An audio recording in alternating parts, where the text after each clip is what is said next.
السلام علیکم دوستو، آج میں آپ کے لیے لے کے آئی ہوں عشق کی پرخطر راہوں پہ سفر کرتی ہولناک اور دہشت سے بھرپور داستان عشق۔ عنوان ہے عشق۔ وضو کر کے وہ عجلت بھرے انداز میں جائے نماز اٹھائے اپنی روم کی طرف قدم اٹھا ہی رہی تھی کہ نماز کا وقت نکلا جا رہا تھا۔ کیڑی بیٹا بات سننا، اس سے پہلے کہ وہ اپنے روم تک پہنچتی چچی جان نے آواز دے کر اسے روک لیا۔ کیڑی اس کا نک نیم تھا۔ چچی کی پکار پر وہ کوفت بھرے انداز میں مڑی۔ جی ناگواری اس کے چہرے پہ آیا تھی۔ کیڑی بیٹا ذرا نویر کے لیے روٹی تو بنا دو، میں کچھ کچن کا سامان لے آؤں بازار سے، انہوں نے ریکویسٹ کی۔ نویر کا نام سن کے وہ کڑ کے رہ گئی۔ ٹھیک ہے چچی، بنا دیتی ہوں، لیکن پہلے نماز پڑھوں گی میں۔ دیکھیں نا قضا ہونے والی ہے، سونے میں وقت کا پتہ ہی نہیں چلا۔ اس نے شرط رکھنے کے ساتھ وجہ بھی بتائی۔ ہاں میں کون سا کہہ رہی ہوں ابھی بناؤ، تم سکون سے نماز پڑھو پھر بنا دو۔ ہاں لیکن یاد سے، ٹھیک ہے نا، پیار سے کہہ کے اس کی رضامندی جان کے وہ مطمئن انداز میں مڑ گئی۔ جانتی تھی اپنی نماز پر وہ کوئی کمپرومائز نہیں کرتی۔ جبکہ وہ کلس کے رہ گئی۔ چغل خور شکایت کر دی میری چچی سے، وہ پاؤں پٹک کے رہ گئی جیسے اس کے پیر تلے زمین نہیں نویر آفندی ہو۔ دانت پیس کے وہ اپنے روم کی طرف بڑھ گئی۔ آزادی سے قبل ہندو مسلم فسادات عروجوں پہ تھے۔ سکھ کسی بھی طور مسلمانوں کو علیحدہ قوم کے طور پہ ابھرنا نہیں دیکھ سکتے تھے، اس لیے انگریزوں اور ہندوؤں کے ساتھ مل کے مسلمانوں کے خلاف طرح طرح کی سازشیں کر رہے تھے۔ سہیل احمد اور کفیل احمد دونوں بھائی تھے۔ ان کے ماں باپ نے ان کی اچھی تربیت کرنے میں کوئی کوتاہی نہیں برتی تھی۔ اچھی تعلیم کے ساتھ ان میں ملک و قوم کی محبت کا بیج بھی بو دیا تھا، جو دونوں کے پروان چڑھتے ہی ننھی کوپل سے نیا بیج تناور درخت کی شکل اختیار کر گیا تھا۔ دونوں بھائی اپنے ملک و قوم کی حفاظت کے لیے ممکنہ حد تک کوشاں ہو گئے۔ ان کی اچھی تربیت، محنت اور لگن نے دونوں کو فوج کے اعلیٰ عہدے پر فائز کر دیا۔ مسلمانوں کے خلاف ہونے والی زیادتیوں پہ ان کا دماغ کڑتا تھا۔ آخر ایک دن دونوں نے اپنی وطن کی محبت کا ثبوت پیش کر دیا۔ تاریخ میں ان کا نام رقم ہو گیا۔ سہیل احمد اپنے وطن کو اپنی جان کا نذرانہ پیش کر گئے۔ ہر مشن میں ایک دوسرے کے ساتھ رہنے والے بھائی بچھڑ گئے۔ کفیل احمد اپنی ٹانگیں گنوا کر ہمیشہ کے لیے اپاہج ہو گئے۔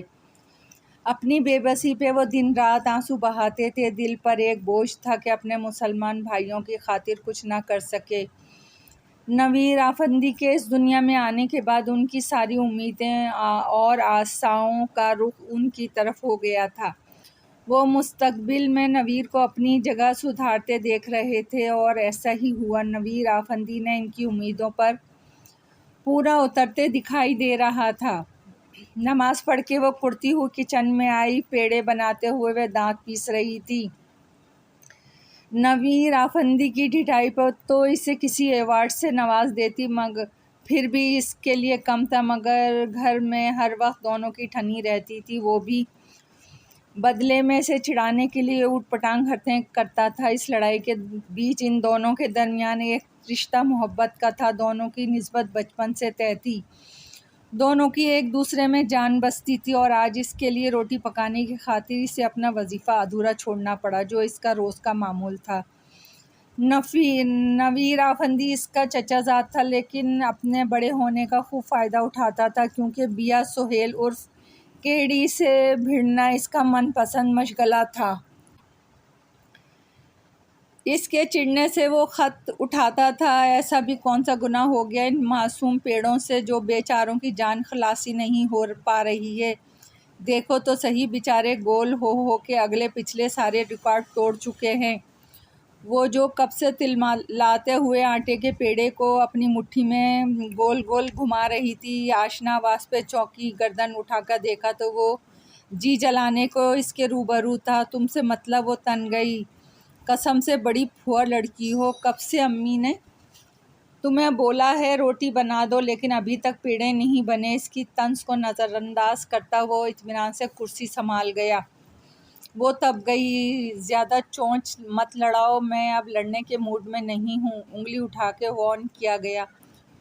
روٹی توے پر ڈال کے وہ فریج سے سالن نکال کے مائکرو ویو میں رکھ گئی۔ میں تو ہوں، وہ ہولے سے بڑبڑایا۔ کیا کہا؟ سمجھ نہ آنے پہ وہ مڑ کے تیوری چڑھا گئی۔ پانی پیتے نوید آفندی کو اچھوکا لگا۔ وہ میں کہہ رہا تھا کھانے کے بعد ایک کپ چائے بھی بنا دینا، نوکر نہیں ہوں تمہاری، جس طرح جا کر چچی جان سے شکایت کی تھی نا، اب اسی طرح واپس جاؤ اور ان کو بلاؤ کہ تمہیں سونے کے کپ میں چائے پیش کریں۔ روٹی سلیقے سے رومال میں لپیٹ کر وہ کھانا اس کے سامنے رکھ گئی۔ ہاں تو میں نے تمہیں پہلے کہا تھا تو بنا دیتی نا۔ سنک سے ہاتھ دھو کے اس نے کھانا شروع کیا۔ تمہاری کوئی بھی بات مان کر تمہاری فرما بردار نہیں بننا چاہتی، آئی سمجھ؟ کھا جانے والی نظروں سے دیکھتے ہوئے انکشاف کر گئی۔ شیلف پہ موجود بکھری چیزیں سمیٹ کے وہ اس تک آئی۔ لیکن کیوں؟ میں نے تو تمہاری بھینس چرائی ہے کیا؟ وہ چڑ گیا۔ کیونکہ تم ایک حاکم مزاج مرد ہو اور مجھے حکم دینے والوں سے سخت نفرت ہے۔ تنک لہجے میں وہ اسے حیران کر کے چھوڑ گئی۔ کیا میری چھیڑ چھاڑ تمہیں خود پر حاکمیت لگتی ہے؟ بیا سہیل نویر آفندی کو خاصا افسوس ہوا تھا کیڈی کی سوچ جان کر۔ بیا بایا ہاتھوں میں پہنے ہاتھوں میں کتابیں لیے کالج سے واپس لوٹ رہی تھی۔ وہ باہر جانے کے لیے ہمیشہ نقاب لگایا کرتی تھی، اس وقت بھی وہ اس وجہ سے ہی تیزی سے اپنے قدم گھر کی طرف اٹھا رہی تھی۔ بغیر قدم ڈگمگائے گھر کی طرف اٹھ رہے تھے۔ اس علاقے میں مسلمان کثرت سے آباد تھے، 2-4 گھر سکھوں کے بھی تھے، لیکن مسلمانوں کی ہم آہنگی سے وہ انہیں کسی بھی طرح کوئی نقصان پہنچانے سے قاصر تھے۔ اس مسلم اکثریت علاقہ خاصا امن امان کا تھا۔ اسی وقت وہی ہوا جس کا ڈر تھا۔ بیا کی آنکھوں میں خوف کے سائے لہرا گئے۔ نقاب کے باعث اس کی آنکھوں میں نمی کی وجہ سے چمک آ گئی۔ اس کا گھر چند قدم کے فاصلے پہ تھا، مگر اس کی ہمت جواب دے گئی۔ ایک قدم بھی آگے بڑھنے کی سخت نہیں تھی اس میں۔ وجہ سامنے سے آنے والی وہ شخصیت تھی، جیپ میں بڑے ٹھاٹھ اور رعب سے برجمان وہ شخصیت اسے دیکھ کر آنکھوں میں غلاظانہ چمک لے آیا۔ وہ ٹھاکر رمیش سنگھ تھا، پڑوسی محلے میں اس کی حویلی تھی، علاقے میں اس کا خوب رعب دبدبہ تھا۔ رمیش سنگھ بیا پہ بری نظر ڈالی تھی، آتے ہی اس کا راستہ روک لیتا۔ اس وقت بھی جیپ روک کر بڑے کروفر سے وہ نیچے اترا اور اس تک آیا۔ وہ سائڈ سے نکلنے لگی، مگر اس نے بیا کا ہاتھ پکڑ لیا۔ اس کی دیدہ دلیری پہ وہ دنگ رہ گئی۔ اپنی حد میں رہو بدتمیز گھٹیا انسان۔ اس وقت گلی میں کوئی نہیں تھا۔ اسے سمجھ آ گیا کہ اس کی اتنی جرأت کیوں ہوئی۔ ہاتھ پکڑنے پر وہ بری طرح تاؤ کھا رہی تھی، اسی لیے القاب سے نواز کر اپنا ہاتھ چھڑانے کی کوشش کر رہی تھی۔ ابھی تک تو اپنی حد ہی میں ہوں، کہو تو پار کر کے دکھاؤں، معنی خیز گھٹیا لب و لہجے میں کہا گیا۔ اس کا دل دھڑکتے ہوئے حلق میں آ اٹکا۔ میرا ہاتھ چھوڑو ورنہ ابھی میں تمہارا منہ توڑ دوں گی، غلیظ انسان۔ ہمت جمع کر کے وہ چلائی۔ رمیش سنگھ کی ہاتھ کی مٹھی بے ساختہ کھل گئی۔ بیا کا ہاتھ اس کی گرفت سے نکل گیا۔ ہائے، یہی ادائیں تو آپ کی ہمیں مرغوب کرتی ہیں۔ ذرا تو خیال کرو اپنے محبوب پر ستم ڈھاتے ہوئے تمہارا من ذرا نہیں لرزتا؟ میری بات مانو، آج بھی تم مجھے ویسے ہی قبول ہو۔ قسم سے رانی بنا کے رکھوں گا اپنے ساتھ۔ اس کی ڈٹائی عروجوں پہ تھی۔ میں تمہیں پر تھوکنا بھی پسند نہیں کرتی، تمہاری شکل اور 2 ٹکے کی سلطنت، اپنی اوقات میں رہ کے بات کرو۔ وہ غضبناک لہجے میں گویا ہوا۔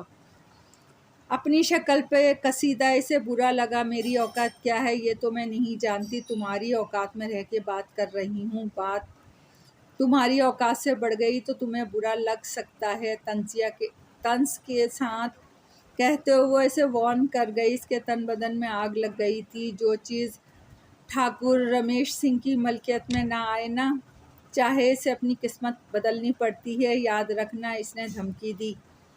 میں کوئی مال مفت نہیں ہوں جسے تم غنیمت جان کے لے اڑو۔ مسلمان ہوں، الحمدللہ، اللہ پر ایمان ہے۔ اگر میرا اللہ تم جیسے ناسوروں کی رسی ڈھیلی چھوڑتا ہے تو اس کا مطلب یہ نہیں کہ چھوٹ بھی مل گئی ہے تم لوگوں کو ظلم کرنے کے لیے۔ اس کے لیے سیکنڈ کے بھی ہزاروں حصے میں بھی تم جیسوں پر زوال لانا مشکل نہیں۔ خیر یاد رکھنا، آئندہ میرے راستے میں آنے کی کوشش نہیں کرنا، نہیں تو مجھ سے برا کوئی نہیں ہوگا، سمجھے تم؟ وہ خشک سرد لہجے میں کہہ کے وہاں ہوا کی تیزی سے نکل گئی۔ ٹھاکر رمیش سنگھ انگاروں پہ لوٹنے لگا۔ ایک بات یاد رکھنا، تم ایک نہ ایک دن تمہیں میں حاصل کر کے رہوں گا، لکھ لینا میری یہ بات، پھر دیکھو گا کیا کرتا ہے تمہارا خدا۔ تنفر سے وہ اونچی آواز میں اس کے عقب میں چلایا، لیکن وہ سنی انسنی کر کے گلی سے نکل گئی اور وہ مٹھیاں بھیجتا رہ گیا۔ مما ایک کپ چائے تو بنا دیں، سچی سر میں درد ہو رہا ہے۔ مما، چچی اور ویل چیئر پر برجمان چچا جان ٹی وی لاؤنج میں موجود تھے۔ ان سے کچھ فاصلے پہ بیا اپنے چھوٹے بھائی کو ہوم ورک کروانے میں مصروف تھی۔ اس وقت رفع سے حلیے میں نویر آفندی کمرے سے برآمد ہوا۔ رفیہ بیگم ماں اس کے قدموں میں زمین پہ بیٹھا فرمائش کر گیا۔ وہ اس وقت وائٹ ٹراؤزر شرٹ میں ملبوس تھا، بکھرے بال، بڑی شیو اور سرخ آنکھیں میں وہ واقعی بیمار لگ رہا تھا۔ بیا نے ایک اچٹی سی نظر اس کے حلیے پہ ڈالی، اسے تعجب ہوا، لیکن سر جھٹک کر وہ پھر مصروف ہو گئی۔ کیا ہوا بیٹا؟ طبیعت زیادہ خراب لگ رہی ہے، خیریت تو ہے؟ پروین بیگم نے اس کے حلیے کو دیکھتے ہوئے فکرمندی سے پوچھا۔ نہیں تائی جان، کل رات سے فلو تھا، ذرا سا، ساری رات سو نہیں پایا۔ خیر میڈیسن میں نے لے لی ہے، اب سر میں تھوڑا درد ہے۔ اس نے پروین بیگم کو مطمئن کرنے کو جھوٹ بولا، ورنہ اسے تو پتا تھا کہ اسے کیوں کل رات نیند نہیں آئی۔ دل و دماغ مسلسل ایک ہی نیز پر سوچ رہا جا رہا تھا۔ پوری رات سوچ سوچ کے اس کا دماغ پھٹ جا رہا تھا۔ کیڑی کی بات نے اسے کافی ہرٹ کیا تھا۔ مما پلیز جلدی لے آئیں اسٹرانگ سی چائے۔ لیکن بیٹا ناشتہ تو کر لو پہلے، خالی معدہ پہلے چائے انڈیلو گے کیا پیٹ میں؟ میں ابھی کیڑی سے کہتی ہوں تمہیں ناشتہ بنا دے۔ کیڑی بیٹا کہتے انہوں نے بیا کو آواز لگائی اور وہ جبڑے بیچ کے رہ گیا۔ جی چچی جان۔ کیڑی بیٹا ذرا نویر کو ناشتہ بنا دو۔ ارے تم کہاں چل دیے، ناشتہ تو کرتے جاؤ۔ رفیہ بیگم کی بات پوری ہونے سے پہلے ہی اٹھ کھڑا ہوا۔ نہیں کرنا مجھے کوئی ناشتہ واشتہ آپ لوگ نے کسی کو کوئی تکلیف اٹھانے کی ضرورت نہیں ہے، میں باہر سے کھا لوں گا کچھ، روٹ لہجے میں کہہ کے وہ سب کو حیران کر گیا۔ کیڑی نظریں چرا گئی، دل کہیں زور سے دھڑکا، اسے کم ہی غصہ آتا تھا، اس کا شمار اسمائلنگ فیس رکھنے والوں میں ہوتا تھا۔ ارے اسے کیا ہوا، ابھی تو اچھا بھلا بیٹھا تھا۔ پروین بیگم فکر مندی سے گویا ہوئی۔ کفیل احمد چچا بھی اپنی جگہ حیران تھے، ان کی پیشانی پر غصہ چھلکنے لگا۔ بھابھی کے سامنے اس بدتمیزی سے پیش آنے پر وہ خاصے شرمندہ تھے۔ آپ کیوں پریشان ہو رہی ہیں بھابھی؟ بخار کی وجہ سے تھوڑا چڑچڑا ہو گیا ہے۔ کفیل احمد نے بات سنبھالنے کی کوشش کی۔ بیا بھی چپ سی کھڑی رہ گئی، جبکہ رفیہ بیگم پریشان سی بیٹھی رہ گئیں۔ یہ کیا حرکت کی تم نے کل صبح؟ وہ صبح کا نکلا، شام کو گھر لوٹا۔ رفیہ بیگم ڈائننگ ٹیبل ہی پہ اس کی منتظر تھی۔ ماں کو نظر انداز کرتا ہوا فریج سے پانی کی بوتل نکال کے منہ کو لگا گیا۔ میں کچھ پوچھ رہی ہوں تم سے، کیا ہوا ہے تمہیں؟ کیا ضرورت تھی اتنا ہائپر ہونے کی؟ انہوں نے بھویں تان کر پوچھا۔ کچھ نہیں ہوا مما، ویسے ہی بول دیا تھا۔ وہ ٹالنے کے انداز میں ان سے لپٹ گیا۔ واہ بیٹا واہ، کس کو الو بنا رہے ہو؟ اپنی ماں کو؟ سیدھی بات بتاؤ ورنہ مجھ سے برا کوئی نہیں ہوگا۔ انہوں نے آنکھیں دکھائیں۔ وہ مسکرایا۔ نہیں مما، ایسی کوئی بات نہیں ہے، میں کیسے یقین دلاؤں آپ کو؟ ویسے ہی نہ جانے کیا ہو گیا تھا مجھے، میں کیڑی سے سوری کر لوں گا، بے ساختہ ہی وہ کہتا ہوا زبان کو دانتوں تلے داب گیا۔ واہ، چور کی داڑھی میں تنکا، اس کا مطلب ہے تمہاری توپ کا رخ صرف کیڑی کی طرف تھا۔ دیکھا میرا شک صحیح نکلا نا؟ سمجھنے والے انداز میں وہ خفگی سے اسے دیکھنے لگیں۔ وہ بھی گھبرا گیا۔ اپنا بھانڈا اس نے خود اپنے ہاتھوں پھوڑا تھا۔